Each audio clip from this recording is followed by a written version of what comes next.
എനിക്ക് ആ അന്നത്തെ ആ രാഷ്ട്രീയ ഏടുകളൊക്കെ ഭയങ്കര, ഞാനന്ന് ഡൽഹിയിലായിരുന്നു, ഭയങ്കര ഉദ്വേഗഭരിതമായിട്ടുള്ള കാരണം വെച്ചാല് ഒന്ന് ലീഡർ തിരിച്ചു വരില്ല എന്ന ഒരു പ്രതീതി രാഷ്ട്രീയ വൃത്തങ്ങളിൽ സജീവമായിരുന്നു. ഇനി വന്നാൽ തന്നെയും ലീഡർക്ക് രാഷ്ട്രീയത്തിൽ പ്രവർത്തിക്കാൻ കഴിയില്ല. അപ്പം ഇത് രണ്ടിലേതെങ്കിലും ഒന്ന് സംഭവിക്കുമെന്നുള്ള ഒരു ധാരണയിലായിരുന്നു. അതെ അതെ, പ്രത്യേകിച്ച് മറ്റേ ആ ആക്സിഡന്റ് കഴിഞ്ഞ് കുറച്ച് കഴിഞ്ഞപ്പോൾ അമ്മയും മരിച്ചുവല്ലോ, ഒരു മാസത്തിന്റെ വ്യത്യാസമല്ലോ. എല്ലാം കൊണ്ട് മാനസികമായിട്ട് തകർന്ന സമയമായതുകൊണ്ട് ആണ് അച്ഛൻ അന്ന് ശരിക്കും ഒന്ന് വീണുപോയത് മുഖ്യമന്ത്രി ആയിരുന്നപ്പോൾ. അല്ലെങ്കിൽ ശരിക്കും അമ്മയും കൂടിയും മരിച്ചിട്ടുണ്ടായിരുന്നില്ലെങ്കിൽ അച്ഛൻ ചിലപ്പോൾ പിടിച്ചു തന്നേനെ. പക്ഷെ അമ്മയുടെ മരണം അച്ഛനെ ഭയങ്കരമായിട്ട് തകർത്ത് കളഞ്ഞു. കാരണം എല്ലാത്തിനും ശക്തിയായിട്ട് അമ്മയുണ്ടായിരുന്നു കൂടെ. അത് പോയതോടുകൂടിയിട്ട് അച്ഛന് പിന്നെ അതോടുകൂടി ജീവിക്കണം എന്നുള്ള ആളൊരു ആഗ്രഹം പോയി. എന്നിട്ടും പക്ഷെ കൂടെയുള്ളവർക്ക് വേണ്ടിയിട്ടാണ് അവസാനം വരെ ഫൈറ്റ് ചെയ്ത് പിടിച്ചു തന്ന ആള്. ലീഡർ ഏറ്റവും കൂടുതൽ അറിയുന്ന പത്മജ, ലീഡറുടെ ശക്തിയും ബലഹീനതയും അറിയുന്ന പത്മജ. ലീഡറുടെ എന്തായിരുന്നു ബലഹീനത, എവിടെയാണ് ലീഡർ ചില സന്ദർഭങ്ങളിൽ ചില ബലഹീനതകൾക്ക് അടിമപ്പെട്ടു പോയിട്ടുള്ളത്? എന്താണ് പത്മജയ്ക്ക് അതിനെക്കുറിച്ച് പറയുന്നത്? അത് മാഷ്കറിയാം, ആശ്രിത വാത്സല്യം. അതായത് പലർക്കും എനിക്ക് തോന്നിയിട്ടുണ്ട് അച്ഛൻ അർഹതയുള്ള കൂടുതൽ ആൾക്കാർക്ക് കൊടുത്തിട്ടുണ്ടെന്ന്. കാരണം നമ്മൾ ഇന്ന് കാണുന്ന ആളെ ഇപ്പം നാളെ നമുക്കൊരിക്കലും വിചാരിക്കില്ല അയാൾക്ക് ഇത്ര കഴിവുകളുണ്ട്. അല്ലെങ്കിൽ അച്ഛൻ അയാളത്തെ കഴിവുകൾ കണ്ടെത്തി അവരെ ഭയങ്കരമായിട്ട് അങ്ങ് ഉയർത്തും.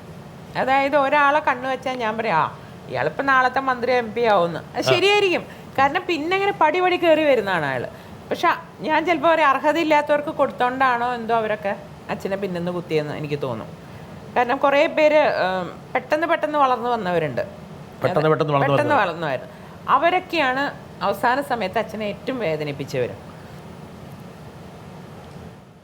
Leader C.K. കരുണാകരനും അദ്ദേഹത്തിൻ്റെ കുടുംബവുമായി എനിക്ക് വളരെയേറെ ബന്ധം പണ്ടുമുണ്ട് ഇന്നുമുണ്ട്.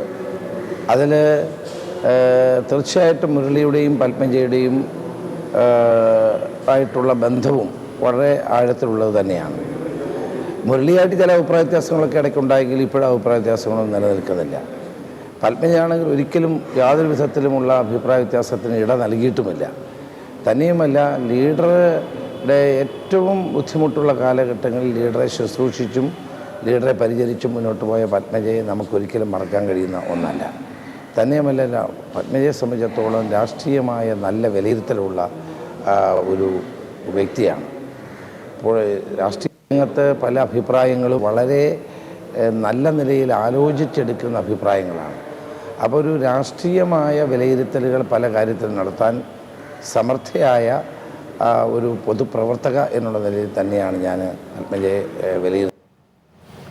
പത്മജ ഞാൻ സന്ദർഭത്തിൽ ഇങ്ങ് വന്നുപോയെന്നു, പക്ഷെ എങ്കിലും അതിനകത്തൊരു പ്രസക്തിയുണ്ട്. എന്താ കാരണം വെച്ചാൽ ഇപ്പം ഈ ചരിത്രം നമ്മൾ ആര് വിചാരിച്ചാലും മാറ്റി കളയാൻ കഴിയും.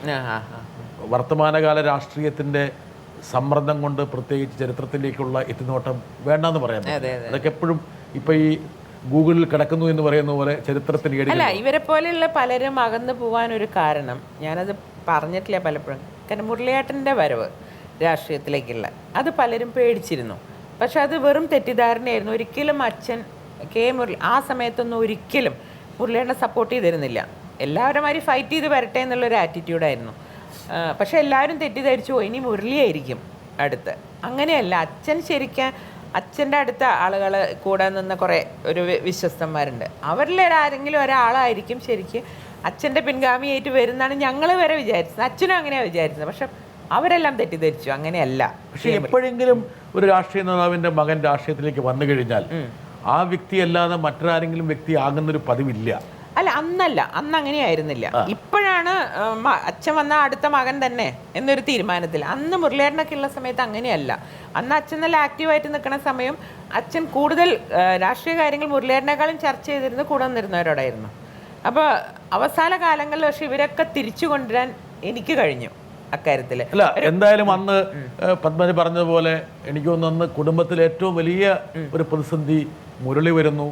മുരളി അപഹാസ്യനാകുന്നു.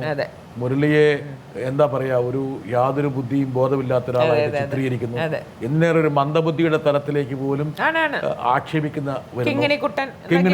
അതെ, അത് കഴിഞ്ഞ് ആ ലീഡറുടെ കൂടെ ലീഡർ വളർത്തിക്കൊണ്ടുവന്ന വലിയൊരു വിഭാഗം ലീഡറിൽ നിന്ന് മാറുന്നു, കലാപം. അല്ല, അത് അവരുടെ തെറ്റിദ്ധാരണയായിരുന്നു ശരിക്കും. അത് ഇപ്പം അവർക്കത് മനസ്സിലാവുന്നുണ്ട്. പിന്നെ അവസാന കാലങ്ങളിലൊക്കെ ഇവർ അച്ഛനായിട്ട് വീണ്ടും പഴയ മാതിരി, അവസാനത്തെ എനിക്കൊന്ന് പ്രത്യേകിച്ച് അവസാനത്തെ 1-2 കൊല്ലം അതിന് സത്യം പറഞ്ഞാൽ ഞാനൊരു കാരണമായിട്ടുണ്ട്. ഞാൻ എല്ലാവരുമായിട്ട് ഈ പറഞ്ഞ മാതിരി ഞാൻ ആരായിട്ടൊരു വഴക്കിന് മാത്രം നമ്മളെ ദ്രോഹിച്ചാലും അത് അവരുടെ സ്വഭാവം എന്ന് പറഞ്ഞങ്ങ് വിടും. കാരണം അവരെ പോലെ ഞാനും അവരും തമ്മിൽ എന്താ വ്യത്യാസം എന്നുള്ളതാണ് എൻ്റെ ആറ്റിറ്റ്യൂഡ്. അതുകൊണ്ട് ഞാൻ എല്ലാവരുമായിട്ടും സൗഹാർദ്ദം ഇതാക്കുന്നത്. അപ്പോൾ അതുകൊണ്ട് തന്നെ അവസാന കാലങ്ങളിൽ ഇവരെല്ലാം അച്ഛൻ്റെ അടുത്തേക്ക് തിരിച്ചു